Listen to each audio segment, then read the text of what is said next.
Olá a todos, bem-vindos a mais um vídeo. Hoje vamos falar sobre o antigo destruidor avançado de dinheiro, que agora está a US$ 190 por ação. É a AMD. Eu não sei, inventem um novo apelido. A gente costumava chamar de duplicador avançado de dinheiro. Como voltou a menos de US$ 200, talvez possam criar outro apelido. Nos últimos 12 meses ainda está com uma alta de 94,4%. No acumulado do ano, a ação caiu 14,5%. É uma empresa avaliada em 323,8 bilhões de dólares com um PL atual de 76,1 vezes, mas um PL futuro de 26,2 vezes. Sim, na verdade ela está mais cara do que a Nvidia neste momento. E claro, o PL futuro é baseado nas expectativas dos analistas. Então no vídeo de hoje vamos revisitar a tese, vamos olhar os números, os anúncios recentes, vamos fazer um DCF. Vamos apresentar um cenário pessimista, otimista e base para a AMD. Se você gosta desse tipo de vídeo, aperte todos os botões, eu realmente agradeceria. Se quiser me apoiar, veja o link na descrição ou comentário fixado com as 10 melhores ações para comprar ou acesse full.com/investor. Obrigado. E claro, como sempre, um agradecimento especial ao patrocinador do canal, Fiscal.ai. Uma novidade rápida, ou melhor, uma funcionalidade relativamente nova, é esse recurso de consulta bem aqui. Então, se a gente for olhar a AMD, por exemplo, clicamos na AMD, você pode realmente clicar aqui e adicionar um concorrente do setor. Assim, ele vai adicionar empresas como Nvidia, Intel, etc. Mas, se quisermos focar só na AMD, saber quantas vezes e quando. Se eles mencionaram a meta em notas anteriores de analistas, transcrições aqui de relatórios de resultados, coisas assim, ele mostra exatamente quando mencionaram a meta. Vamos supor que você queira ver se eles mencionaram a OpenAI. Você faz exatamente a mesma coisa. Se quiser adicionar concorrentes do setor, pode adicionar concorrentes do setor. Como você pode ver, ele adiciona vários deles. Você pode executar as mesmas consultas de busca aqui. É muito fácil encontrar algo que você se lembra de ter ouvido, mas não sabe onde. Você só precisa procurar. Está aí. Sei que muitos já conhecem o Fiscal.ai, mas se não, o link está na descrição e no comentário fixado. Usamos isso diariamente aqui. Usando o link você ganha 15% de desconto e Fiscal Pro grátis por 2 semanas. Por que não testar, certo? Então, como eu disse, a AMD, uma empresa de 323,8 bilhões de dólares, em termos de margem, é muito boa, pode melhorar. O preço-alvo médio atual dos analistas está em US$ 289 por ação. Lembre-se desse número quando formos fazer o DCF. Assim, talvez possamos comparar e ver como eles chegam a esse valor. Agora vamos dar uma olhada no perfil de margem da AMD. Como você pode ver, ainda podemos ter muitas melhorias. Estes são os últimos 12 meses. Agora estamos com uma margem operacional de 10,7%. Se voltarmos para 2021, estávamos em 22,2%. Então ainda temos um caminho a percorrer. Em relação à margem de fluxo de caixa livre, já estamos bem altos, 19,3%, mas como vou mostrar para vocês, o objetivo é chegar mais perto de 25%. Margem bruta de lucro, novamente, nos últimos 12 meses está em 49,5%.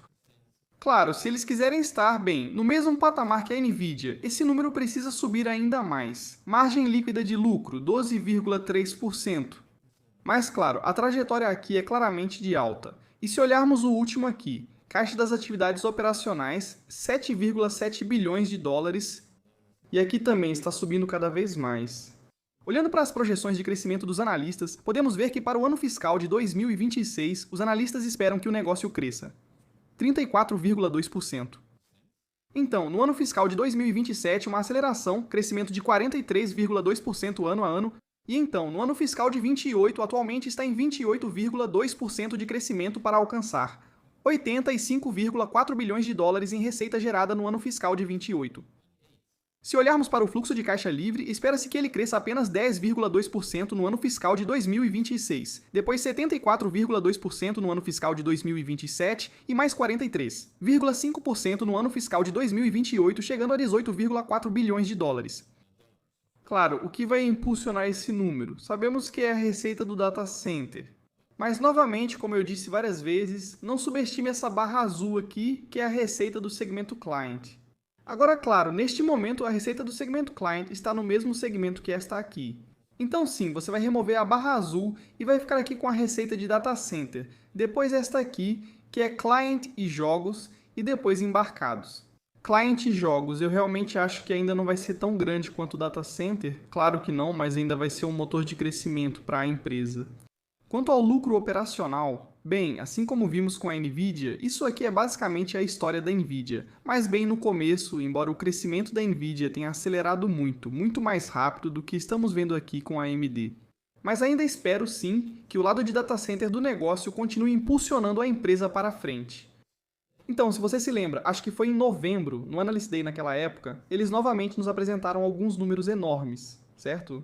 Então tivemos aqui 200 bilhões de dólares como mercado total endereçável de data centers. E isso de acordo com as projeções internas da AMD. Eles esperam que até 2030 isso ultrapasse 1 trilhão. Então, claro, todo mundo está trabalhando com esse número. Ah, mais de 1 trilhão de dólares. Ok, número enorme. Beleza, legal. Vamos analisar a oportunidade de receita de IA em data centers nos próximos 3 a 5 anos. Eles preveem crescimento anual composto acima de 80%. Vemos esse número para a receita de data center e IA.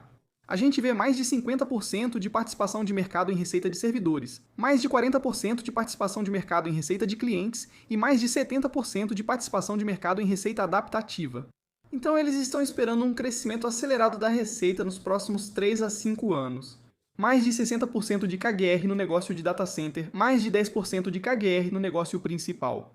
E para o total da AMD, isso é mais de 35%, o que nos leva a essa margem bruta. Ou então, nos próximos 3 a 5 anos, isso nos foi apresentado no final de 2025. Então, vamos dizer que esses são os números que devemos esperar para 2030 ou 2030-2031. Margens brutas de 55% a 58%, margem operacional acima de 35%, taxa efetiva de imposto de 13% a 15%, margem de fluxo de caixa livre de 25% e lucro por ação acima de 20%. Então, se fôssemos olhar aqui apenas para os índices de PL e múltiplos de PL, se dissermos, sabe, 2030 daqui a 4 anos, 2030 qual é o PL? Se agora estamos em 190 dólares, o PL é menor que 10. Se estamos olhando para o PL de 2030, se eles vão chegar àqueles 20 dólares não é muito, mas claro, ainda faltam 4 anos. Então algumas pessoas dizem que não faz sentido olhar para um PL de 2030, e sinceramente eu concordaria. Eu concordaria porque, antes de tudo, o PL é uma métrica de precificação, e olhar para o PL deste ano é uma coisa, mas olhar para o PL de 2030... Ok, já que esses são números que a AMD nos informou, então podemos simplesmente observar nos próximos anos se essas metas estão ao alcance. Se não, então, ok, talvez haja algo errado. Mas sempre que vejo pessoas tentando justificar certos preços de ações usando um PL projetado para 5 anos à frente, geralmente fico bastante cético quanto à análise delas. Então, não vou usar isso. Vamos fazer um DCF. Mas é claro, antes do DCF, também precisamos lembrar de uma coisa. O acordo da OpenAI com a AMD, que é muito parecido com o acordo recente anunciado entre a AMD e a Meta. Então o que eles nos disseram? A AMD e a Meta concordaram em uma parceria definitiva de vários anos e várias gerações para implantar até 6 gigawatts de GPUs AMD Instinct. Esse acordo amplia a parceria estratégica e os roteiros de aliança em silício, sistemas e software para oferecer uma plataforma de IA criada para as cargas de trabalho da Meta. Para alinhar interesses estratégicos, a AMD concedeu à Meta um warrant baseado em desempenho para até 160 milhões de ações ordinárias, estruturada para ser adquirida conforme marcos específicos do envio das GPUs Instinct forem atingidos. O primeiro lote é adquirido com o envio inicial de 1 gigawatt, e lotes adicionais tornam-se exercíveis conforme as aquisições da Meta chegam a 6 gigawatts. O vesting depende de certos preços das ações da AMD, e o exercício está ligado ao cumprimento de marcos técnicos e comerciais pela Meta. Então, aqui novamente o mesmo com a OpenAI. Se, é claro, o negócio da AMD for bem sucedido, se eles continuarem crescendo. Se as ações subirem, então sim, a Meta será remunerada, mas nós também. Isso me leva ao fluxo de caixa descontado agora. Começamos aqui com um cenário base. Então, no cenário base, coloquei um valor de crescimento terminal de 3%. E estamos começando com crescimento. Essas são basicamente projeções do mercado que acabamos de ver. Então, não há motivo para eu mudar isso agora. As mudanças que, claro, você faz, ou os ajustes às premissas que você faz, vêm depois. Quando analisamos cenários otimista e pessimista, é possível ajustá-los para serem ainda mais otimistas ou pessimistas. Então, isso é o que esperamos para a AMD nos próximos 10 anos. Isso também é o que esperamos em relação ao fluxo de caixa livre. Não estou esperando que atinja os 25% que eles nos disseram. Estou limitando aqui em 24%. Portanto, os resultados aqui são simples. Atualmente, o cenário base significa que o potencial de valorização está em 25,9% no cenário base, com base nessas premissas. Claro, você pode mudar. Você pode mudar, claro, mesmo no cenário base, o valor de crescimento terminal. Se você colocar em 2%, então o potencial de valorização fica em 16,8%. Se você colocar mais alto, vai ser maior. Mas eu coloquei o cenário otimista mais alto. O cenário otimista está em 4%. E aqui eu já estou considerando as premissas dos analistas para os próximos 3 anos fiscais que vimos, e aumentando um pouco porque eu acredito. Talvez o sucesso aqui da série 1400 e da série 1500 seja muito grande, então eu estou aumentando isso. E até mesmo o crescimento em estágios mais avançados também vai ser maior. E aqui eu estou colocando a margem de fluxo de caixa livre de 25% como o pico. Pode chegar a 26, mas ainda estou sendo, digamos, realista com um cenário otimista. O que então nos leva, bem, ao preço implícito da ação de 381 dólares por ação, o que é quase o dobro de onde estamos agora. De novo, esse é o lance com os DCFs. Você pode mudar os números como quiser, para encaixar na sua narrativa, para encaixar na história. Por isso eu acho que ter esses 3 cenários, um cenário otimista, um cenário base e um cenário pessimista, é uma boa ideia. Porque se você só foca no cenário otimista, então sim, toda ação vai parecer uma ótima oportunidade de compra. Porque, bem, você só está olhando para o cenário otimista aqui. E se o cenário otimista não for realista? Talvez aos seus olhos seja realista. Olha, enquanto a sua história fizer sentido, ótimo. Mas eu ainda acho que é sempre bom ter 3 tipos de cenários. Aqui estamos olhando para os cenários pessimistas, onde a taxa de crescimento terminal é 2,5. Você pode até colocar em 2%. Não faz tanta diferença assim. Você pode ver que a queda aqui é de menos 36,6%. Por que isso? Bem, é bem simples. A margem de fluxo de caixa livre permanece em 20%, o que significa praticamente nenhuma melhora em relação ao que temos agora. Faz sentido? Talvez devêssemos colocar em 21% mesmo para um cenário pessimista. Pode fazer sentido. A queda aqui ainda é de 33%. Por que isso? Porque as taxas de crescimento da receita não são tão altas quanto os analistas estão pensando agora. E então vemos uma desaceleração acentuada do terceiro para o quarto ano. Nós vamos de 28,8% para 9,6%, 9% e permanecemos em 9%.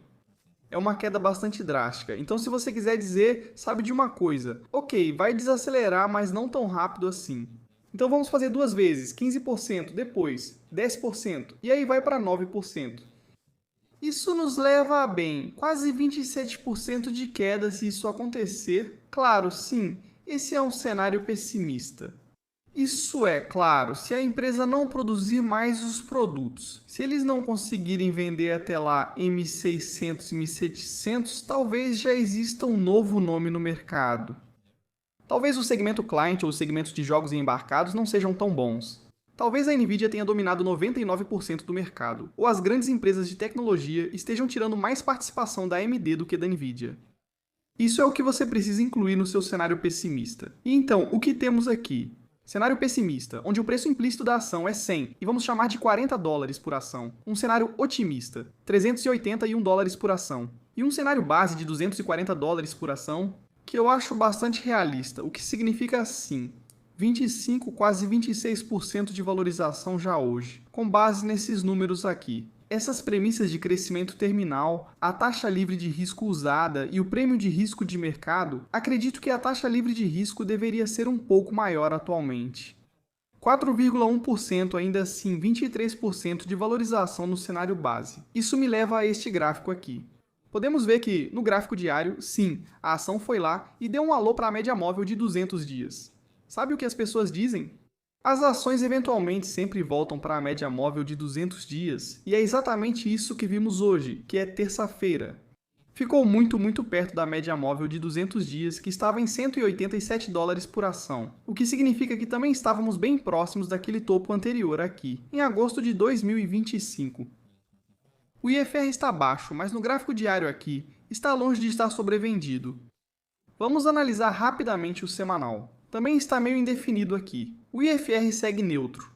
A próxima média móvel aqui é a de 20 dias em 172 dólares e 80 centavos. Isso é para o semanal. Mas como eu mostrei para você no diário, a gente tocou a média móvel de 200 dias. Será que esse pode ser um bom ponto para a ação se recuperar? Bom, infelizmente agora tem menos a ver com a empresa e mais com o macro. Então, no geral, é isso por hoje nesse vídeo. Me diga o que você acha da AMD na seção de comentários abaixo. Quais são seus preços-alvo otimista, base e pessimista? Deixe aí nos comentários. Não deixe de conferir o fiscal.ai para ganhar 15% de desconto. E eu vejo vocês no próximo vídeo. Tchau, tchau.